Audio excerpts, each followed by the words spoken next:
परम पूज्य रामजी साहेब जी हृदय वाराणसी से पधारे हृदय अदार साहेब जी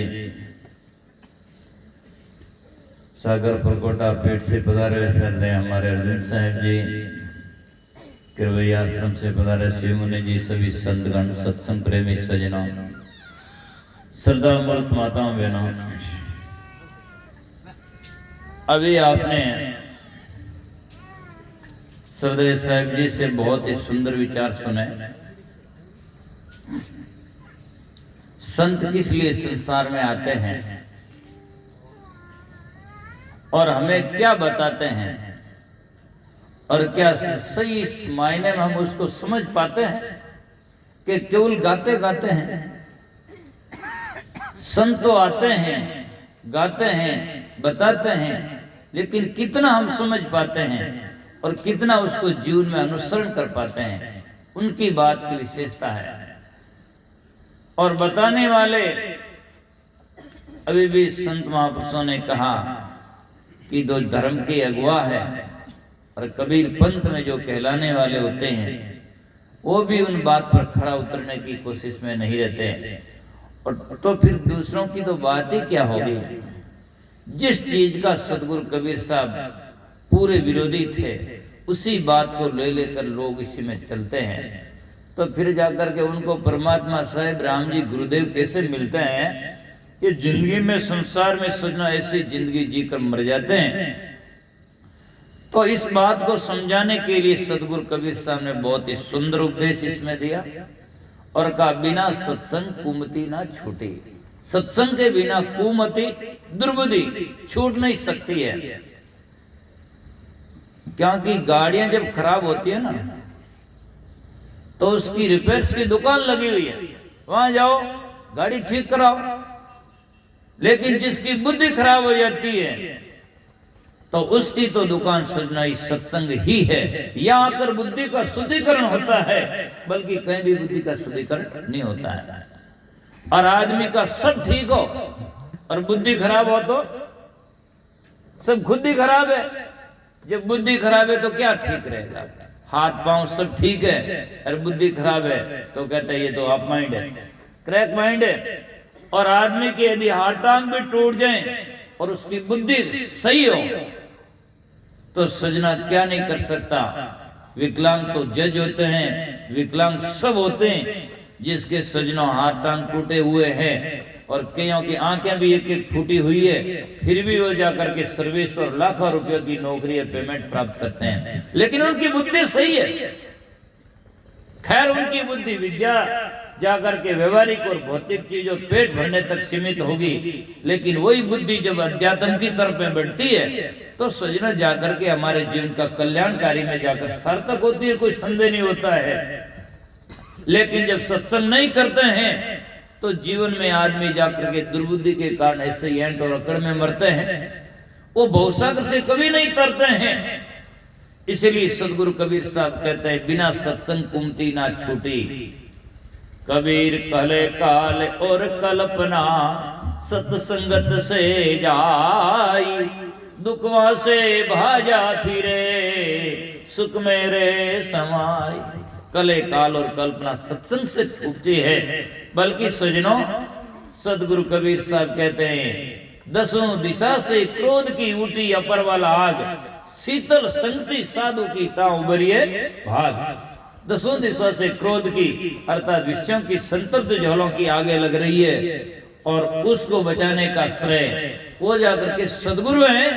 और शीतल संगति साधु की, जैसे चंदन शीतल होता है और सांप को जब विष ज्वाला सताती है तो चंदन से स्पर्श करके शीतलता प्राप्त करता है, ऐसे ही संतों का संग, संत महात्मा का संग शीतल होता है। वहां जाकर हमें आत्मा को आत्मिक शांति मिलती है। और कहा भी है कि जाकर के मन पावे विश्राम संगति साधु की। संत महात्मा की संगति में मन विश्राम पाता है। बाकी तो सजना मन जलता है और जलाने वाले मिलते हैं, लेकिन मन को शांति करने का उपाय संत महात्मा का सत्संग ही है। इसमें सार का निर्णय होता है और वास्तविकता का बोध होता है, ज्ञान होता है, तब जाकर के ध्यान भी किया जाए।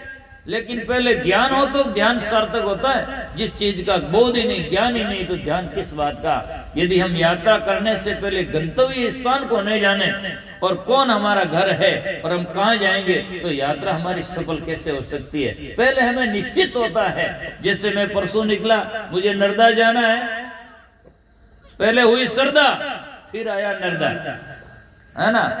तो इसीलिए पहले निश्चित होता है कि हमें जाना कहाँ है, और जाने की पाने की तो बात ही मालूम नहीं। और फिर क्या करोगे, फिर गाना और जाकर के करना तो सार्थक कहाँ होगा। साधना करने से पहले साध्य का बोध होना चाहिए, साध्य क्या है और कैसा है, कहाँ है। इसीलिए जब ये निर्णय नहीं हुआ तो सदगुरु कबीर साहब कहते हैं कि साहिब साहिब सब कहे मुझे अंदेशा, और जब साहिब से परिचय नहीं तो बैठोगे किस ठोर। जब साहिब से परिचय नहीं हुआ तो कहाँ बैठोगे। जब निर्णय नहीं हुआ तो जिंदगी भर ऐसे चलते गए। इसलिए साहिब कहते हैं बिना सत्संगा कुमति ना छूटी, चाहे जाओ मथुरा चाहे जाओ काशी, आ हृदय की मोह ग्रंथि न छूटी। चाहे मथुरा जाओ, काशी जाओ, चाहे कोई भी तीर्थ में जाओ, इसका जाकर के वास्तविक अर्थ है दो सब बातें, सब तीर्थों का नाम तो एक कड़ी में कह नहीं सकते। इसका मतलब चाहे मथुरा जाओ, काशी जाओ, चाहे जगन्नाथ जाओ, चाहे द्वारिका जाओ, कहीं तीर्थ में जाओ, तीर्थ में जाओ तो क्या है, पानी है। और मंदिर में जाओ तो बौद्ध धर्म,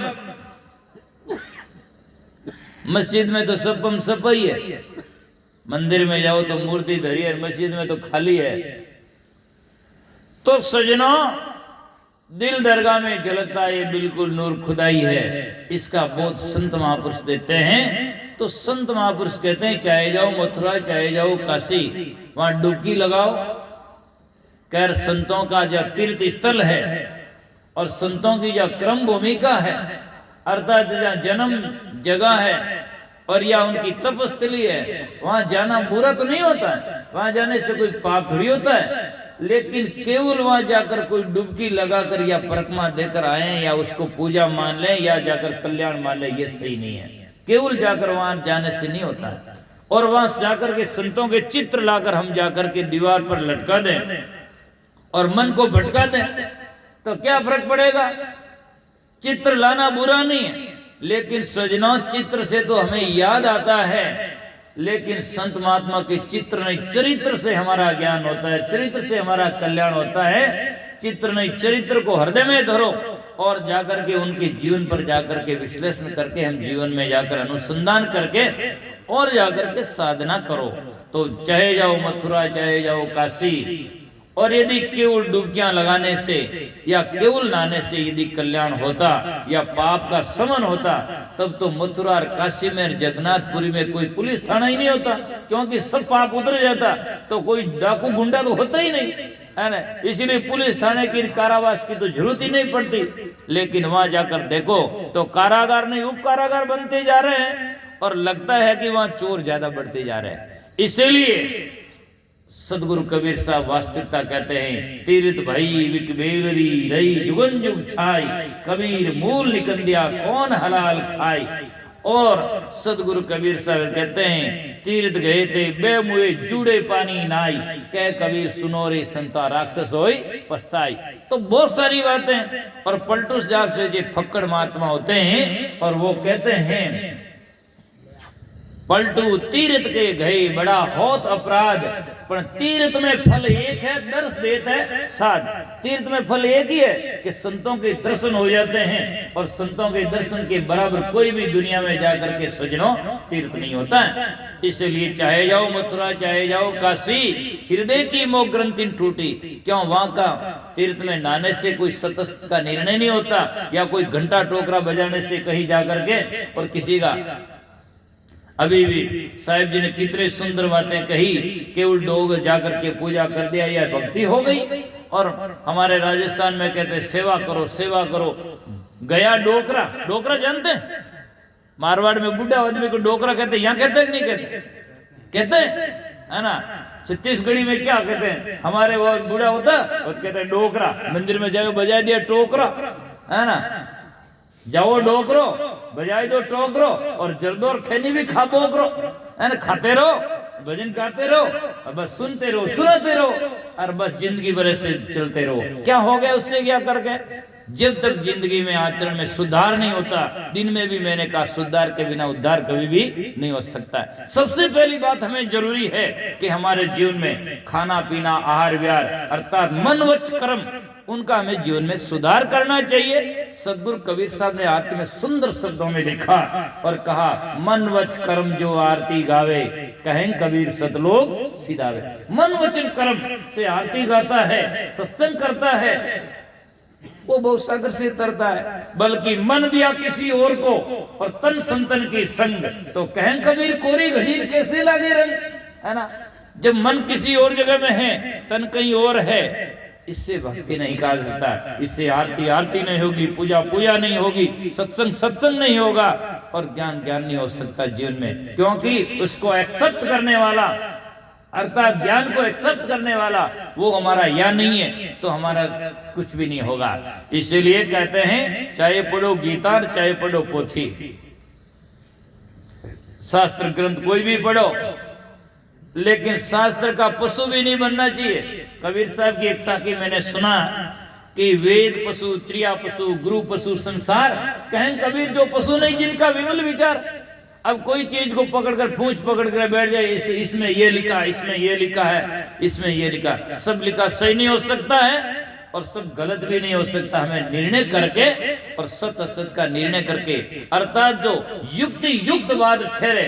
अभी संतों ने कहा कारण कार्य की व्यवस्था है, कारण कार्य के अनुरूप जो बात सही ठहरे और वैज्ञानिक दृष्टिकोण से सही रहे, उसी को हम जीवन में लेना चाहिए कि यह बात सही है और ये महात्मा ने जो बात सही कही है। इसीलिए कबीर साहब ने कहा, सब काहू का लीजिए और साचा शब्द निहार, और पक्षपात नहीं कीजिए, यही भेद तत्सार। तो सब काहू का सच्चा शब्द निहार करके लेना चाहिए और उसको जीवन में लेना चाहिए। केवल जाकर के शास्त्रों के अंधे नहीं बनने चाहिए और शास्त्रों का अवहेलना भी नहीं करना चाहिए कि शास्त्र कुछ नहीं है, क्योंकि शास्त्र हमारे जीवन में बहुत सार्थक होते हैं।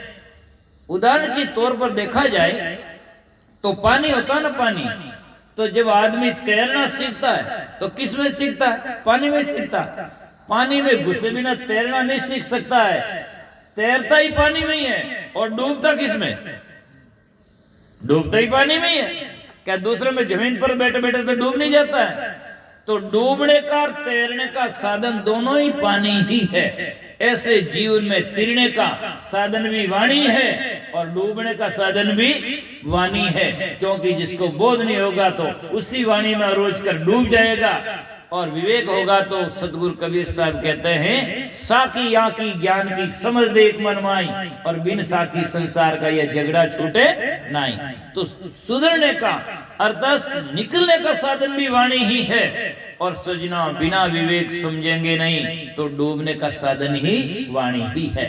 इसलिए संत महापुरुष कहते हैं कि चाहे पढ़ो गीता, चाहे पढ़ो पोथी, और जाकर के हृदय कपाट की चारों ही फूटी, बाहर की दोनों गई, हिया की गई हेराई। कहें कबीर जिसकी चारों गई उसका क्या कराई, जिसकी चारों आके फूट गई। आपके यहाँ क्या कहते हैं, हमारे राजस्थान में कोई गलत काम करता है ना आदमी, तो मारवाड़ में वो कहते हैं तेरा या फूटा गया, है ना, या फूटा ना, हृदय की आंख फूट गई है, तेरी हृदय की ज्ञान की आंख। और जितने संसार में सजना आंख के अंधे नहीं होते हैं, उतने संसार में हृदय के अंधे होते हैं। आंख के अंधे का कल्याण हो सकता है, लेकिन जिसका हृदय का अंधा होता है उसका कभी भी कल्याण नहीं हो सकता। गांव में जितने पागल नहीं है, दिमाग के जितने पागल नहीं है, उतने आदमी मन के पागल है। समझे आप?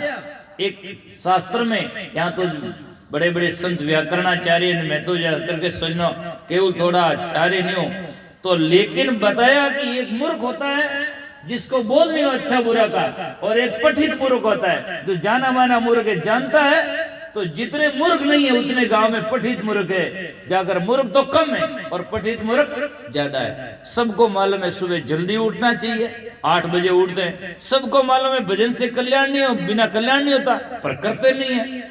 शराबी से पूछ लो शराब पीना अच्छा क्या, लेकिन वो कहेगा गलत है, लेकिन छोड़ता नहीं है। तो ऐसा पठित मूर्ख जो होता है, पढ़ा लिखा मूर्ख है, तो पढ़े लिखे मूर्ख संसार में ज्यादा। तो वो उनकी सदगुरु कबीर साहब ने अभी संतों ने कहा कि जा पढ़े गुणे क्या कीजिए मन बोरा हो, और यहाँ तक कहा कि जस कर चंदन ला देव भारा परिमल वासन जाने गिमारा, कहें कबीर खोजे आसमाना सोन मिला जो जाय माना। तो इसीलिए सज्जनों संत महापुरुष कहते हैं चाहे पूजो देवान चाहे पूजो देवी और माया ठगनिया सब जग लूटे। देवताओं की तो परिभाषा साहब जी ने बहुत सुंदर रूप से दी, और बात यही है जो देता है उसे देवता कहते हैं। उपनिषदों में मातृदेव भवे, पितृदेव भवे, आचार्य गुरुदेव भवे और अतिथि देव भवे, ये भी संस्कृत में कहते भवे नाम है। तो ये हमारे देवता है, और जो देतान कोई लेतान न कुछ कहतान पता नहीं कहाँ रहता है। अभी संतों ने कहा 33 करोड़ देवी देवता, तो इनकी कॉलोनी कहाँ कटी हुई है? कॉलोनी कहाँ है इनकी, है ना? राशन पानी कहाँ से जाता है ना? तो ये सब बातें गपोल खींच रहा। देवता मनुष्य ही है जो इंसान से जीता है और किसी को दुख नहीं देता है, वो इंसान होता है। जो दुनिया को लूट कर खाता वो शैतान होता है, और लोगों को खिलाकर खाता वो भगवान होता है।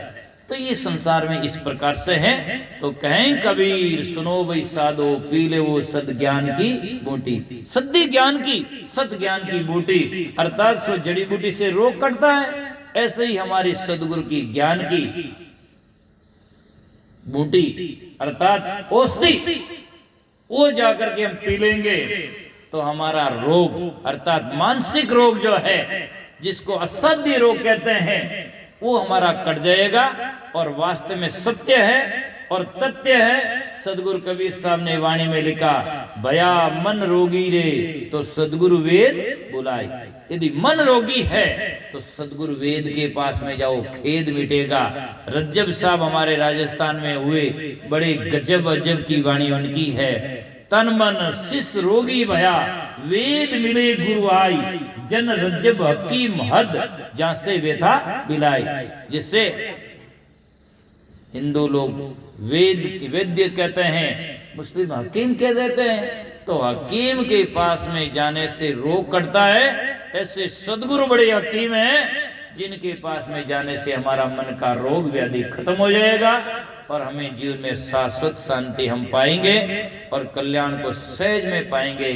ज्यादा ने कहते हुए बिना सत्संग कुमति ना छूटी, तो सत्संग के बिना कुमति छूटेगा नहीं, और सत्संग कर लिया तो आपको कभी भी जम लूटेगा नहीं, है ना। इसीलिए आप सत्संग करते रहो और संत महात्मा से डरते रहो और उनकी बात पर अमल करते रहो और सहज में भवसागर से तरते रहो। यही हमारा मंत्र है। अब दूसरे का भले समझने का भले अंतर है, बल्कि सजना कल्याण का यही तंत्र है। तो समझ करके जीवन में उतारो और अपने जीवन का कल्याण करो। इन्हीं शब्दों के साथ में मैं मेरे वाणी वक्तव्य को जय विराम देता हूँ। बोलो सतगुरु जी महाराज की जय। बहुत ही